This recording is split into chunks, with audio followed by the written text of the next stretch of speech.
Imagine setting out on the greatest adventure of your life, only to watch your vessel, your only link to civilization, be slowly, violently crushed by the unstoppable force of nature.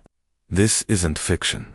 This is the true story of Sir Ernest Shackleton and the crew of the Endurance. In 1914, their goal was monumental: to be the first to cross the entire Antarctic continent on foot. They sailed south aboard a ship aptly named Endurance, a vessel built to withstand the harshest conditions on Earth. But Antarctica had other plans. Before they even reached the mainland, the ship became trapped, a tiny speck in a vast, frozen sea of pack ice.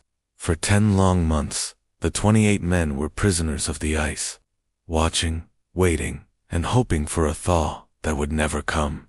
The pressure mounted, day by day, until the groaning of the ship's timbers became a scream. The ice, a relentless predator, began to squeeze the life out of the Endurance. Shackleton gave the order to abandon ship.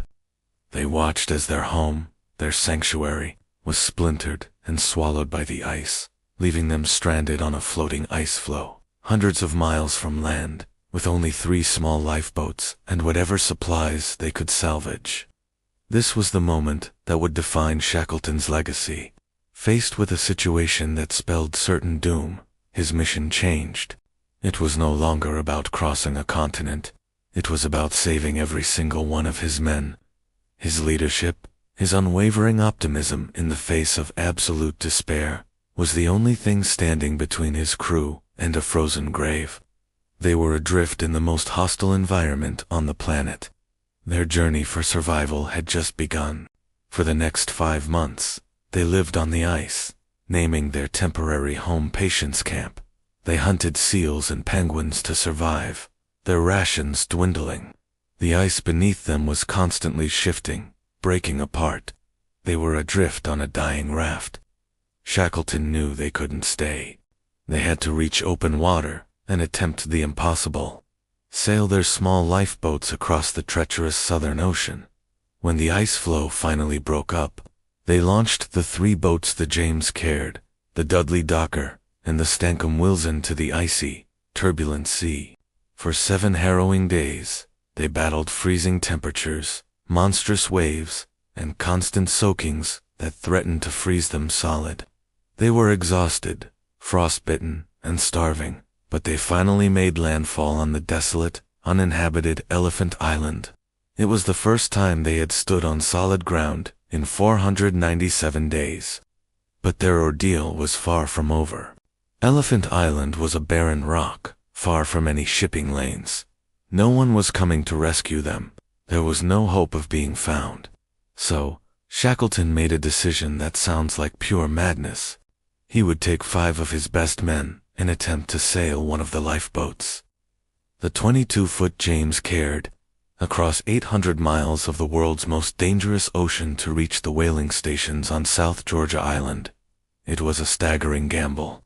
They would be navigating a tiny, open boat through hurricane-force winds and waves the size of mountains, using only a sextant and a chronometer. For 16 days, they were tossed about by the sea, constantly bailing water, their bodies covered in sores, and their minds pushed to the limit of sanity.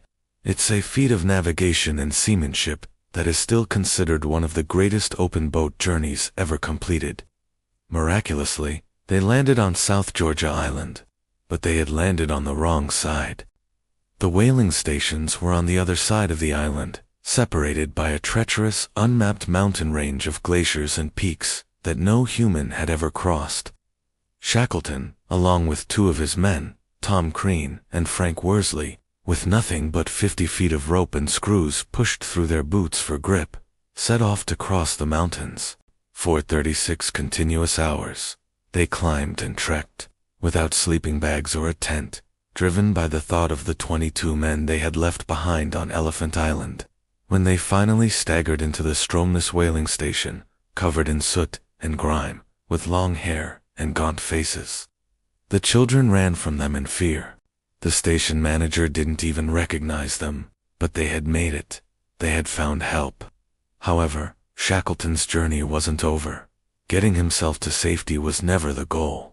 He immediately began organizing a rescue for the men on Elephant Island. 3 attempts were thwarted by the impenetrable sea ice. But Shackleton refused to give up. On his 4th attempt, aboard a borrowed Chilean tug, the Yelcho, he finally broke through. As they approached Elephant Island, Shackleton scanned the shore with his binoculars. He counted the figures, 1, 2, 3, all the way to 22. They were all there. They were all alive. Against all odds, after nearly 2 years stranded in the Antarctic, Sir Ernest Shackleton had brought every single one of his men home. It remains one of the most incredible stories of leadership, endurance, and the unbreakable power of the human spirit ever told. This channel, Historical Figures and Moments, is dedicated to bringing you more of these powerful stories, and I want you to be a part of it. I'm looking for friends and volunteers who share a passion for history to help this channel grow. If you have skills in research, editing, or any other creative area, I'd love to hear from you. Please send your CV to start19951995@gmail.com and tell me how you'd like to help make history together.